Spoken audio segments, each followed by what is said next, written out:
So we're thinking today about animals in the Bible. Number 2, the lion.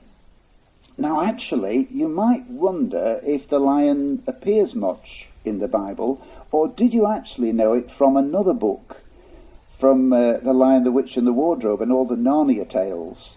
That might well be the case, that's what first comes into your mind.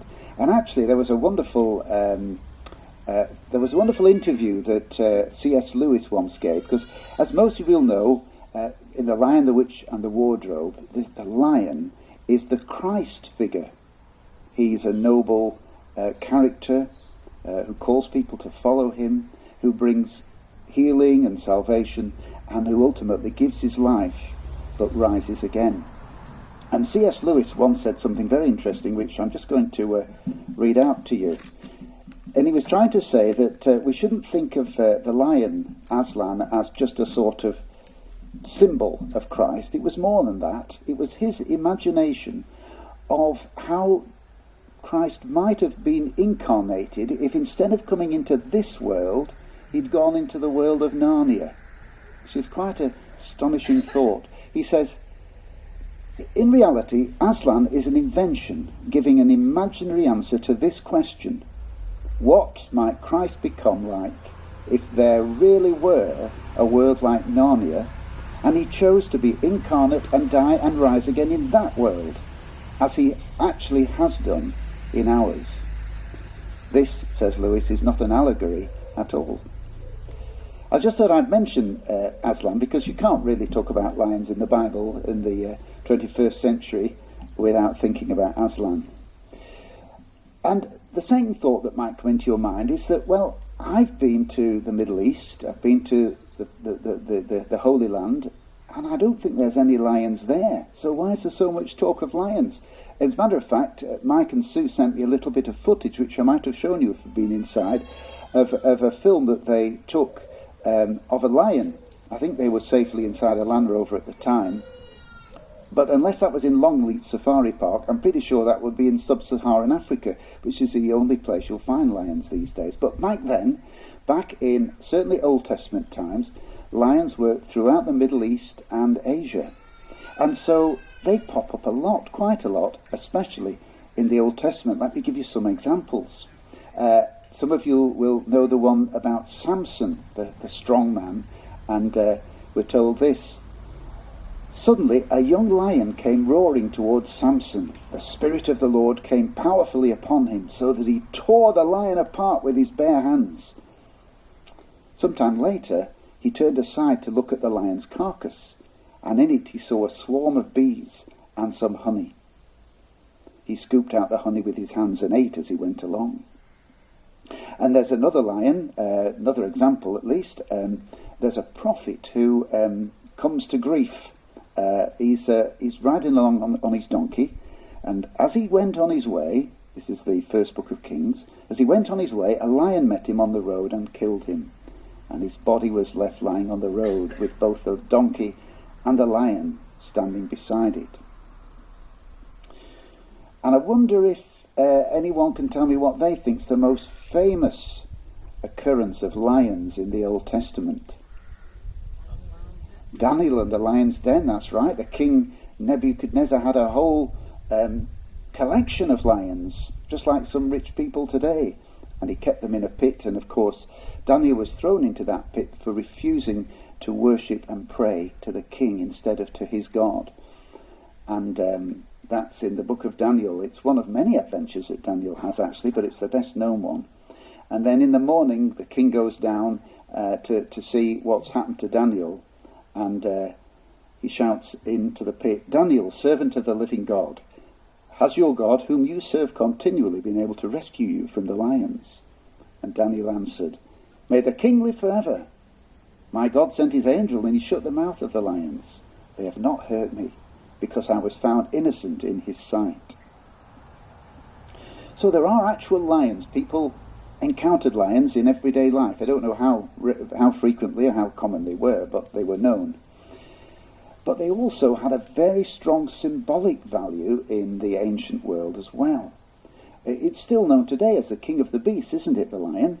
And in the book of Proverbs we read, There are 3 things that are stately in their stride, 4 that move with stately bearing, and the first one on the list is a lion, mighty among beasts, who retreats before nothing.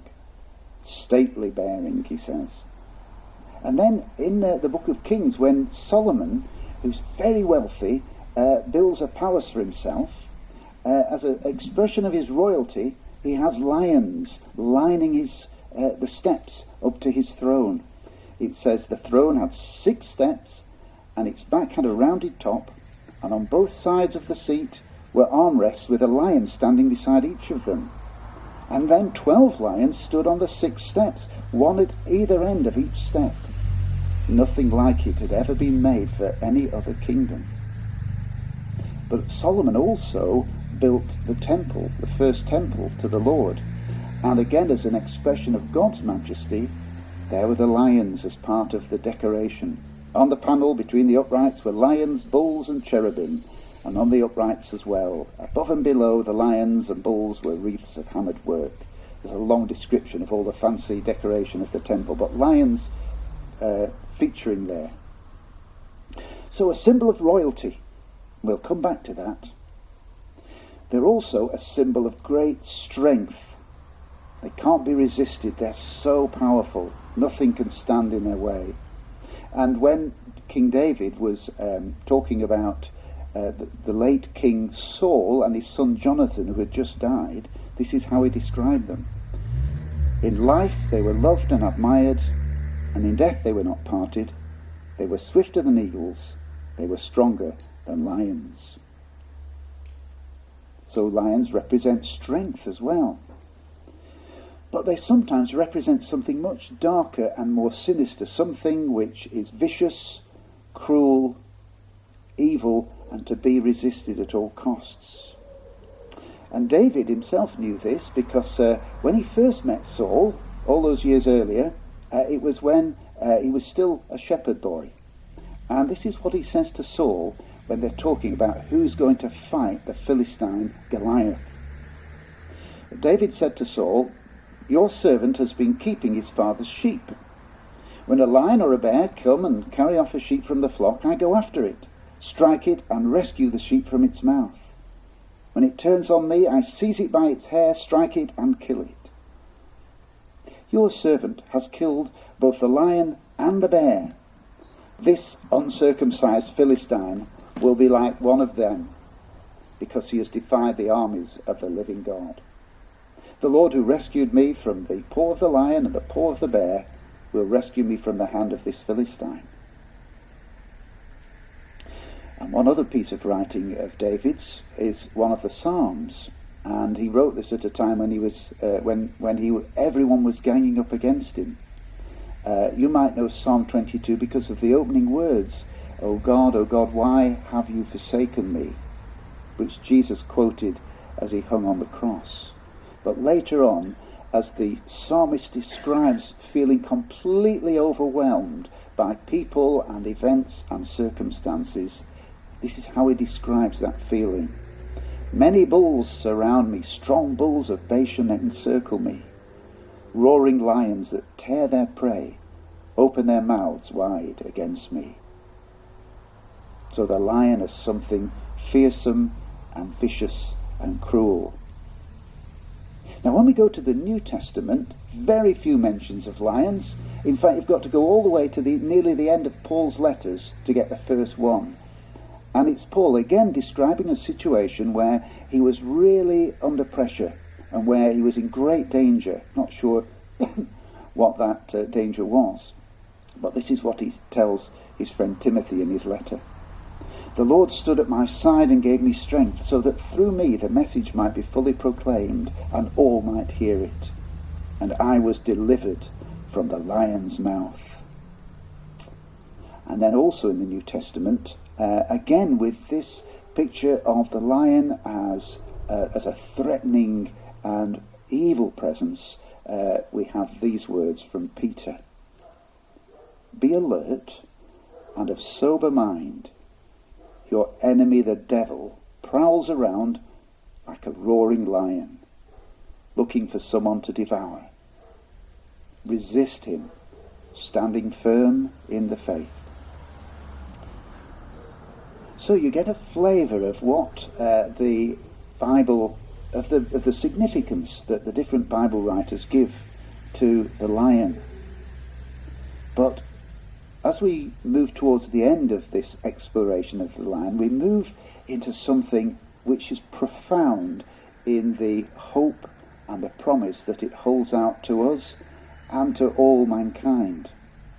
And it's summed up beautifully in the reading that we had, that Claire brought to us, because Isaiah the prophet looks forward to a time when there will be no more cruelty, when there will be no more injustice, when there will be no more suffering or pain.